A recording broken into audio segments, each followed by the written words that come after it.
La globalización amenaza las expresiones culturales latinoamericanas, señala experta en patrimonio cultural inmaterial.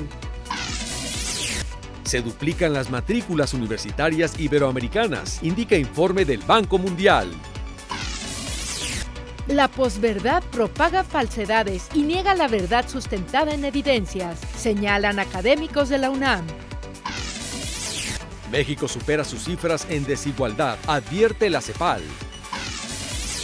Y permanezcan atentos porque estamos seguros que el tema que aborda la cápsula de esta emisión será de su completo interés. Sean bienvenidos una vez más a Horizonte Iberoamericano, el espacio informativo del ILCE. Es un gusto que estén con nosotros. Quédense aquí la siguiente media hora y manténganse enterados de la información generada en Iberoamérica respecto a cultura, educación, tecnología, salud y medio ambiente. Iniciamos. ¿Será que por la globalización para las nuevas generaciones es cada vez más difícil identificar a un país por sus expresiones culturales? Veamos qué nos dice al respecto la siguiente nota. Las expresiones culturales latinoamericanas están siendo amenazadas por la globalización y las nuevas tecnologías, lo que provoca que los pueblos comiencen a perder su identidad, afirmó la experta peruana en patrimonio cultural inmaterial, Silvia Rosa Martínez. La directora ejecutiva del Centro Regional para la Salvaguardia del Patrimonio Cultural Inmaterial para América Latina, CRESPIAL, afirmó que la cultura es un componente importante para sostener la diversidad, pero que la globalización está acabando con ella.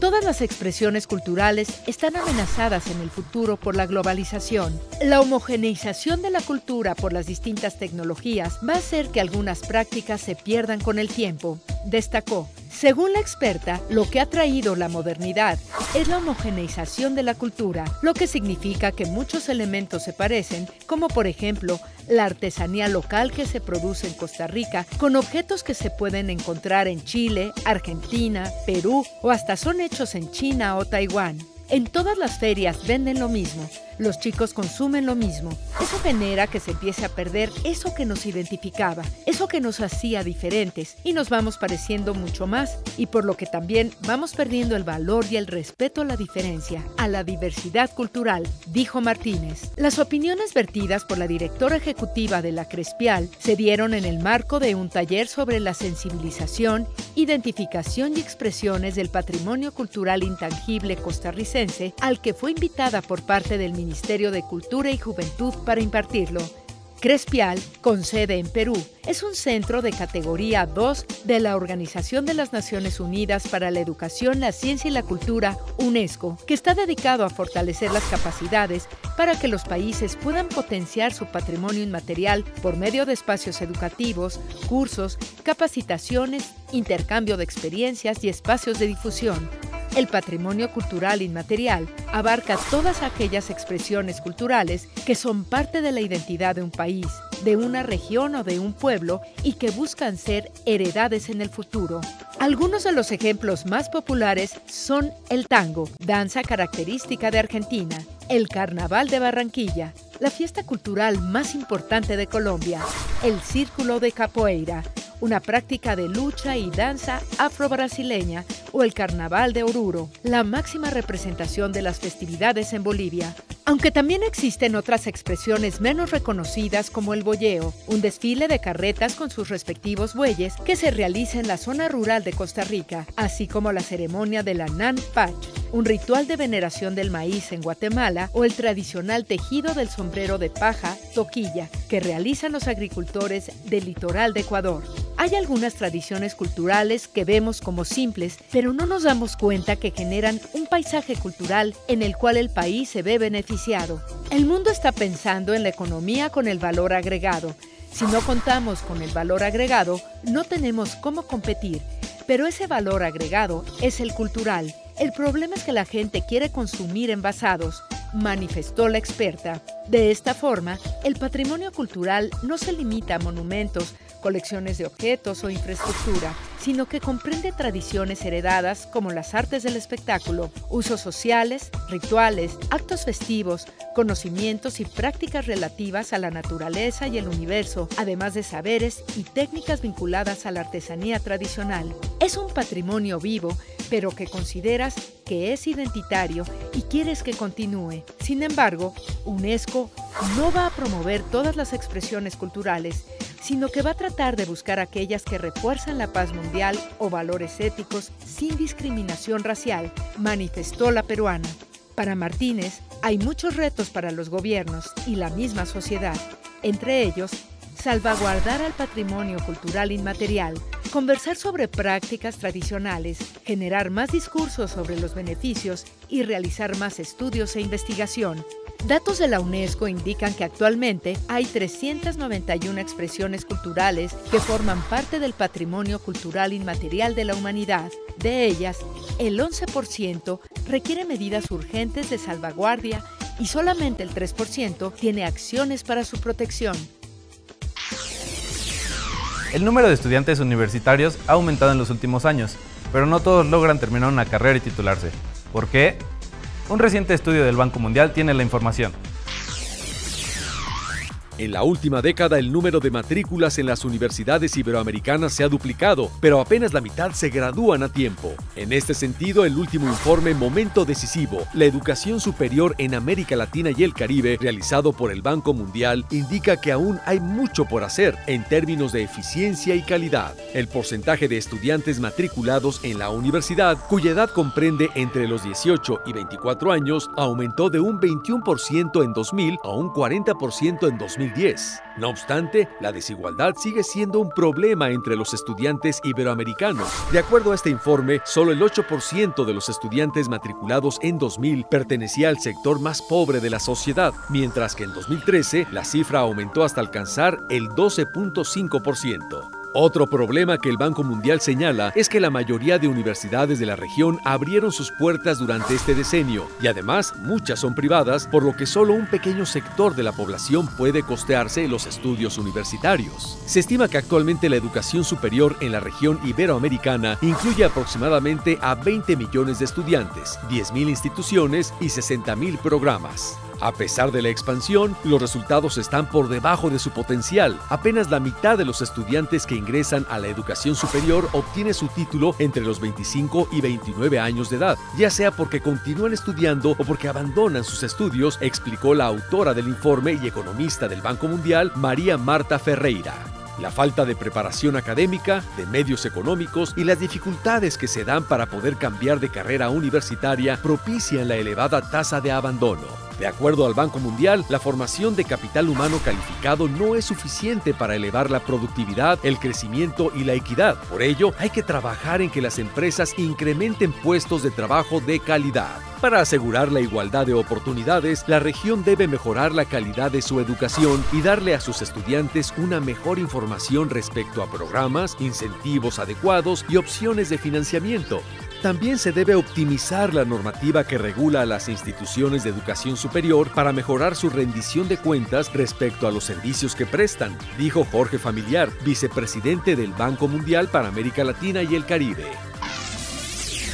La 49 quincena de realizadores del Festival Internacional de Cine de Cannes, Francia, eligió una fotografía de la mexicana Graciela Iturbide, destacada fotógrafa egresada del Centro Universitario de Estudios Cinematográficos CUEC, como imagen del cartel y catálogo de la edición de este año. Una foto en blanco y negro tomada en Italia en la que se lee la palabra sueño, es el anuncio del encuentro, apenas concluido el 28 de mayo en el balneario de la Costa Azul. Soñar es uno de los atributos mayores del cine, como lo hace este afiche, compuesto a partir de una imagen extraordinaria de la gran fotógrafa mexicana Graciela Iturbide, destacó Edward Weintraub, delegado general de la quincena de realizadores. Iturbide es una retratista del mundo que desde hace algunas décadas nos lleva entre el infierno y el paraíso de nuestro planeta, transformado por su mirada, indicó Weintraub. Graciela Iturbide nació en 1942 en la Ciudad de México. En 1969 ingresó al Centro Universitario de Estudios Cinematográficos de la UNAM para convertirse en directora de cine, pero pronto fue atraída por la fotografía del maestro Manuel Álvarez Bravo, de quien se convirtió en su asistente para luego emprender una carrera en solitario dentro del quehacer fotográfico. El Museo de Barrio en Nueva York, el más importante foro para el arte hispano y latinoamericano de esta ciudad estadounidense, anunció recientemente el nombramiento del coleccionista y curador mexicano Patrick Charpenel como su nuevo director ejecutivo. Patrick Charpenel es parte de una brillante nueva generación de curadores con visión global, explicó Susana Torruella Leval, directora emérita del Museo del Barrio, en un comunicado. Por su parte, Patrick Charpenel manifestó que el Museo del Barrio hace honor a su nombre, poniendo el barrio en una de las ciudades más importantes del mundo en el planeta y que realmente entiende la diversidad, singularidad y riqueza del arte latino y latinoamericano. Fundado en 1969 en Harlem del Este, una zona a menudo conocida como el Barrio, el museo fue creado originalmente para difundir el arte puertorriqueño. Con el tiempo, su enfoque se ha ampliado para abarcar a artistas de toda América Latina y el Caribe en Estados Unidos. Ramón Amaya Amador fue uno de los personajes claves del periodismo y la literatura en Honduras. Su prematura muerte engrandeció su figura y su producción literaria fue declarada Tesoro Cultural Nacional. Conozcamos más de él a través del siguiente perfil. A los 50 años de edad, mientras volaba en avión de Bulgaria hacia Checoslovaquia, el escritor hondureño Ramón Amaya Amador falleció cuando la aeronave se accidentó cerca de la ciudad de Bratislava, en Eslovaquia. Era el jueves 24 de noviembre de 1966. En esa época, Amaya Amador trabajaba para la revista Problemas de la Paz y el Socialismo, con sede en Praga. Este autor, nacido en Olanchito, Lloro, el 29 de abril de 1916, es una de las figuras representativas del movimiento social en Honduras. Por su pensamiento progresista y lucha por los derechos de los trabajadores, en 1944, durante la dictadura de Tiburcio Carías Andino, huyó buscando exilio en Guatemala, país que lo acoge por cerca de 10 años. Tras un breve regreso a Honduras, Amaya migra hacia Córdoba, Argentina, donde se casó con Regina Arminda Funes, con quien procreó 2 hijos, pero el 19 de abril de 1959 abandonó Honduras junto con su familia para radicarse en Praga. Su producción literaria incluye más de 30 obras, entre novelas, cuentos, ensayos, poesía y teatro, varias de las cuales han sido traducidas al alemán, checoslovaco, chino, ruso y recientemente al inglés. Su novela Prisión Verde, 1950, ambientada en los campos bananeros de la época del dictador Tiburcio Carías Andino, es una de las novelas más leídas en Honduras. ¿Habían escuchado el término posverdad? Resulta que cuando se habla de fenómenos mediáticos es cada vez más usado, y en esta nota se hace un análisis al respecto. México requiere una mayor atención, cuidado y aplicación del compromiso ético y profesional de los medios de comunicación, verificar la información y no dejarse llevar por las tendencias manipuladas en las redes digitales, consideraron los académicos Raúl Trejo del Abre y Felipe López Veneroni. Al participar en la mesa redonda La Era Trump y el desafío de los medios entre la posverdad y las noticias falsas, organizada por la Facultad de Ciencias Políticas y Sociales de la Universidad Nacional Autónoma de México, UNAM, resaltaron la necesidad de exigir a los medios un trabajo profesional, además de ser cautelosos con la información que difunden. La posverdad se define como un emborronamiento de la frontera entre la verdad y la mentira y crea una tercera categoría distinta a las dos anteriores, en la que un hecho, ficticio o no, es aceptado simplemente por encajar con nuestros esquemas mentales. López Veneroni, académico de la citada facultad, acotó que la posverdad es un discurso capaz de presentar una verdad alterna que no existe y que al mismo tiempo niega o cuestiona aquello que se sustenta en evidencias. Una de las condiciones para el desarrollo de la posverdad es la desconfianza o falta de legitimidad de los medios de información y, por tradición, la sociedad mexicana ha sido recelosa al respecto, incluso en la actualidad,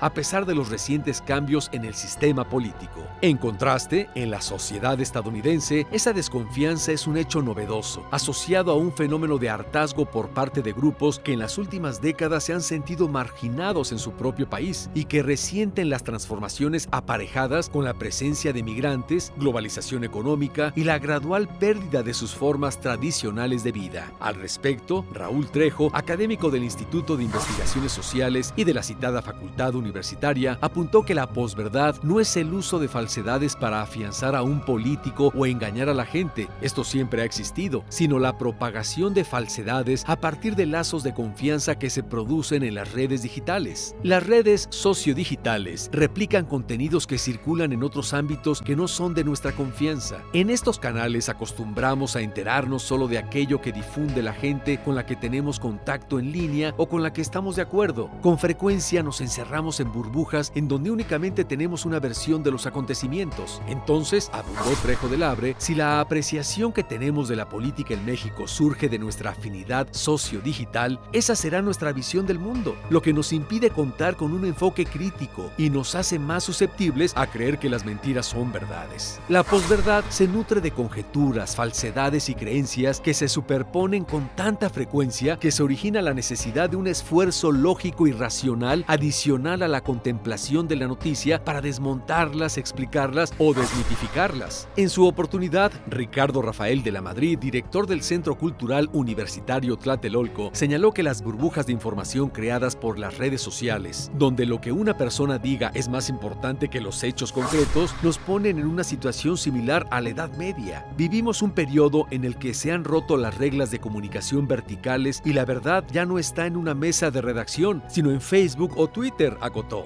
Reflexionó que hace unas décadas pocos eran los que tenían acceso a Internet, mientras que ahora un teléfono celular contiene 5 veces más información que la Biblioteca de Alejandría y cada segundo YouTube añade 50 veces más información.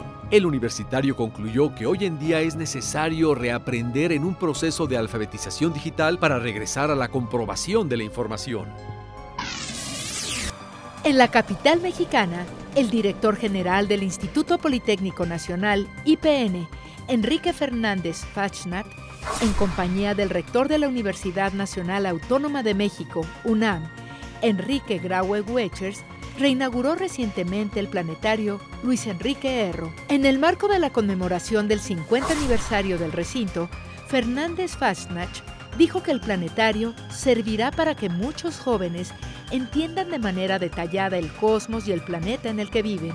Siempre será una prioridad para el IPN la divulgación, generación y apoyo a la ciencia como herramienta del desarrollo socioeconómico del país. Más de 10 millones de personas han visitado el complejo cultural desde que abrió sus puertas en 1967, cuando funcionaba con proyectores hechos de lámparas y de cilindros giratorios. 5 décadas después, el planetario cuenta con un equipo Digistar 6 que proyecta imágenes con calidad de video 8K que llevan al espectador a una experiencia inmersiva única en México, agregó. Por otro lado, el rector de la UNAM destacó que todos debemos estar orgullosos por la renovación del complejo astronómico y felicitó al Politécnico por su reapertura.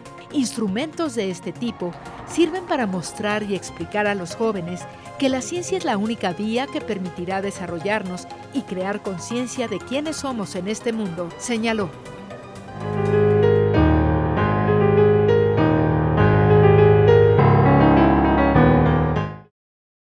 Ángeles González Gamio es licenciada en Derecho por la Universidad Nacional Autónoma de México. Ha defendido el derecho a conocer la historia de los espacios públicos y privados de la Ciudad de México a través de su pasión por la crónica. Desde hace una veintena de años, ha venido documentando en publicaciones semanales de importantes periódicos la transformación del centro histórico. En diversas publicaciones literarias y audiovisuales, nos ha compartido la importancia que tienen nuestras tradiciones, monumentos, edificaciones que forman parte de nuestra cultura y nos identifican en una actualidad globalizada. Ángeles González Gamio es miembro titular del Seminario de Cultura Mexicana desde 2013. Bueno, yo me recibí de abogada en la Universidad Nacional Autónoma de México. Hace alrededor de 20 años que soy cronista, nombrado cronista del Centro Histórico. Soy una de alrededor de 40 cronistas que hay de toda la Ciudad de México, que eso es poco sabido, ¿no? Esta actividad, que es sumamente gratificante porque pues, te permite conocer a fondo, ¿no?, el lugar que amas, pues es una labor de difusión de ese patrimonio riquísimo que tenemos hacia México y que muchas veces no conocemos. Y fíjate que, ¿y por qué es tan importante conocer ese riquísimo patrimonio que tenemos, que de verdad pocos países como nosotros, como México, tenemos tanta riqueza cultural, una herencia tan maravillosa, que no nada más es de la época prehispánica, sino también virreinal, ¿no? Siglo XIX. Esto, el conocer tu historia, tu pasado, que es tan rico, eso da un sentido de identidad, de pertenencia, ¿no? Te hace sentirte orgulloso del lugar donde vives. Y eso es particularmente importante, yo creo, en una época como la que vivimos ahora, que hay esta globalización tan intensa, ¿no? Vivimos rodeados de esa riqueza patrimonial tanto tangible como, ¿no? Como se dice, todo lo que son edificios, ¿no? Los grandes edificios, templos, plazas, como la intangible, esa cultura maravillosa, entre otras, pues la gastronomía, ¿no? Nuestra gastronomía, que cómo será de importante y de relevante que ha sido nombrada patrimonio de la humanidad. Otro patrimonio intangible que ha sido nombrado patrimonio de la humanidad, el Día de Muertos de México. Ningún otro país del mundo tiene ese reconocimiento. Porque nuestras tradiciones llevan implícitos muchos aspectos, ¿no? Hay una parte religiosa, pero también hay una parte ritual, hay una parte gastronómica. Fíjate que es increíble como todas esas fiestas nuestras normalmente van acompañadas de de unas viandas especiales de esa fecha, ¿no? Entonces es todo un conjunto de tradiciones, de mitos, de leyendas. Entonces todo eso recogemos los cronistas, todas esas cosas las transmitimos, las difundimos. Estamos construyendo la memoria histórica de la Ciudad de México. Y te voy a decir lo triste, que no tienen los cronistas ningún reconocimiento. O sea, es importantísima la labor de los cronistas en una comunidad, y aquí en México, pues como te digo, es absolutamente ignorada.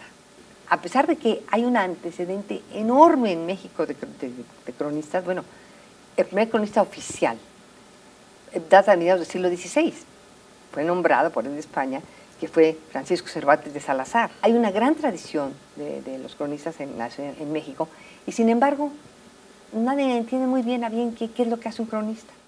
En una crónica cabe perfectamente la emoción y la visión personal del cronista, ¿no? Es una cosa como mucho más personal.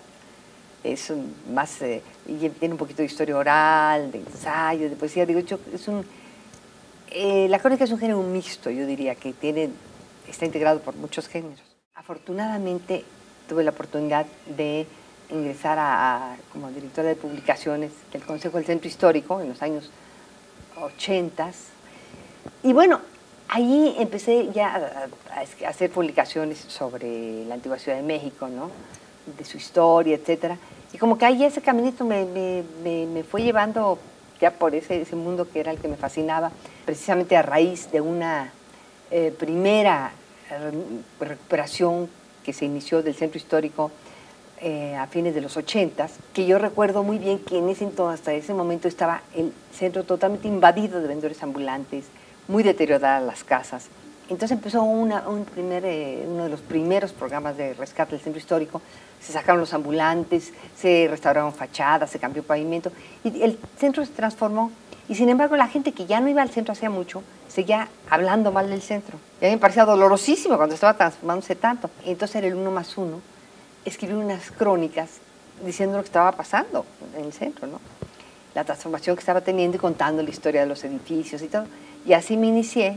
Después ya fue en La Jornada, donde ya llevo 22 años ya, todos los domingos hablando de eso. Y ahí empezó esa labor de difusión que iba diciendo. Y después tuve la suerte, la fortuna enorme, que me nombraron como secretaria técnica del Consejo de la Crónica de la Ciudad de México. Y bueno, y eso me dio la oportunidad de conocer a todos los cronistas estos de la ciudad que te decía. El Consejo de la Crónica estaba integrado por un consejo directivo en que estaban gente muy ilustre como Miguel León Portilla, Octavio Paz, Carlos Fuentes, Clementina Díaz Idobando, la gran historiadora, o sea, gente de esa talla. Pero por otro lado, estaba integrado por los que le llamaba el decreto de creación los cronistas delegacionales, cronistas regionales les llamaban, que eran los de las delegaciones, los pueblos y los barrios de la ciudad. Y bueno, cuando los conocí me fasciné porque me di cuenta que esos eran los verdaderos cronistas. Muchos de ellos gente muy humilde, pero gente que toda la vida se había dedicado a recopilar la historia de su barrio, de su pueblo, que hacían sus publicaciones, fueron muy modestas, que defendían su patrimonio. Y bueno, pues me fascinó, ¿no?, conocer ese mundo tan ignorado y poco apoyado ahí. Nosotros les dimos mucho cobijo allí en el Consejo de la Crónica, institución que desapareció Marcelo Ebrard cuando llegó a su gobierno. desaparecieron en el Consejo de la Crónica, lamentablemente, pero afortunadamente seguimos funcionando porque se formó, bueno, ya existía desde entonces la Asociación de Cronistas de la Ciudad de México, y ahí nos reunimos todas veces al mes y seguimos haciendo toda esa labor. Me dieron ese consejo de que no, tú dedícate a lo que te gusta y hazlo bien y te va a venir el éxito por añadidura. Y yo pensaba que eso es como si fuera tan fácil, ¿no? Que haces lo que... Pero yo creo que sí, finalmente, a lo mejor te lleva un poquito más de tiempo, te cuesta un poco más de trabajo, pero yo creo que sí, finalmente te va a ir bien. Y yo veo tanta gente que ve como una pesadilla tener que ir al trabajo, ¿no? Porque están diciendo que no les gusta, porque a lo mejor les pagan muy bien, pero todos los días es una pesadilla pensar que tienen que ir al trabajo. Y para mí es un placer, ¿no? Y que me voy a sentarme a escribir lo que vi o lo que leí, en fin, lo que averigué. Pues entonces ya vivir con esa satisfacción personal, yo creo que eso creo que es lo más valioso que puede uno tener, ¿no?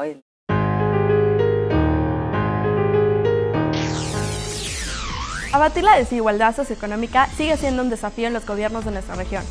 Conozcamos el análisis que hace la Comisión Económica para América Latina y el Caribe, CEPAL, respecto a este tema en México.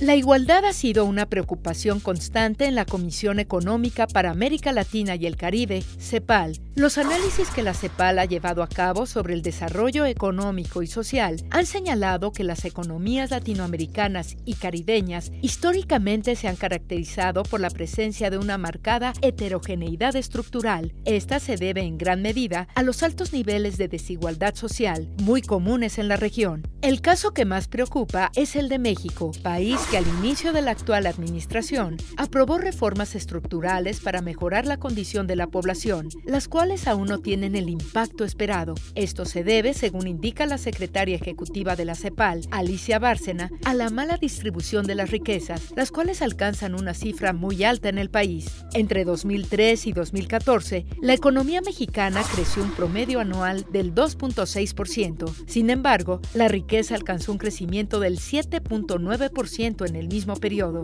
Esto significa que las fortunas en México se duplicaron, puesto que el 1% de las familias del país concentran más de un tercio de 28 billones de pesos en México. De acuerdo con el informe Panorama Social de América Latina 2016, pocas empresas en México concentran la propiedad de activos físicos, por lo que el coeficiente de Gini, que mide la desigualdad de ingresos, es elevado. Según el citado informe de la CEPAL, México también se destaca por la desigualdad en el tiempo que invierten mujeres y hombres en actividades domésticas no remuneradas. Por ello, Bárcena afirmó que las reformas estructurales deben acompañarse de reformas sociales de mayor alcance, como la universalización de la protección social a lo largo del ciclo de vida y la aprobación de un ingreso básico ciudadano. La reducción de la desigualdad en la asignación de ingresos en América Latina disminuyó en los últimos años, siendo un obstáculo en el desarrollo sostenible de la región, avisa el documento. A pesar de que entre 2008 y 2015 la desigualdad disminuyó en la región, gracias a que algunos países implementaron objetivos para el desarrollo social, aún existe un ritmo poco eficiente entre 2012 y 2015 y los niveles son muy elevados como para alcanzar un desarrollo sostenible. Para Bárcena, la desigualdad en América Latina se manifiesta por reincidir en acciones que no favorecen su desarrollo. Finalmente, lo que se busca con la reducción de la pobreza es mejorar los ingresos laborales de los sectores menos favorecidos, pero aún queda mucho por hacer para que existan mejoras equitativas entre el capital y el trabajo. El molinillo es un utensilio tradicional de la cocina mexicana, hecho en madera torneada y usado como batidor para preparar bebidas calientes como chocolate, atole y champurrado.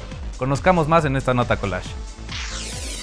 Molinillo se pone bate que bate, cada vez que se lo viro van haciendo un chocolate. Ay, presto mi molinillo se pone bate que bate, cada vez que se lo viro.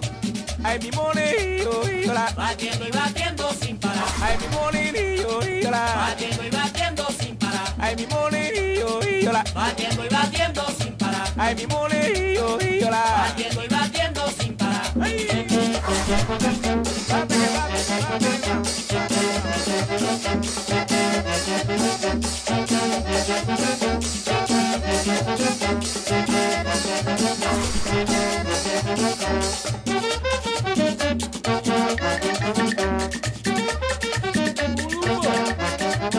Pero como le gusta.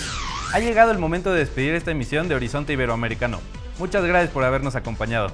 Síguenos en las redes sociales que aparecen en su pantalla o escríbanos al correo horizonteiberoamericano@ilce.edu.mx. Todas sus opiniones son bienvenidas. Y los esperamos en nuestra próxima emisión. Se despiden de ustedes Aranza Pacheco y Sergio Navarrete. Hasta pronto.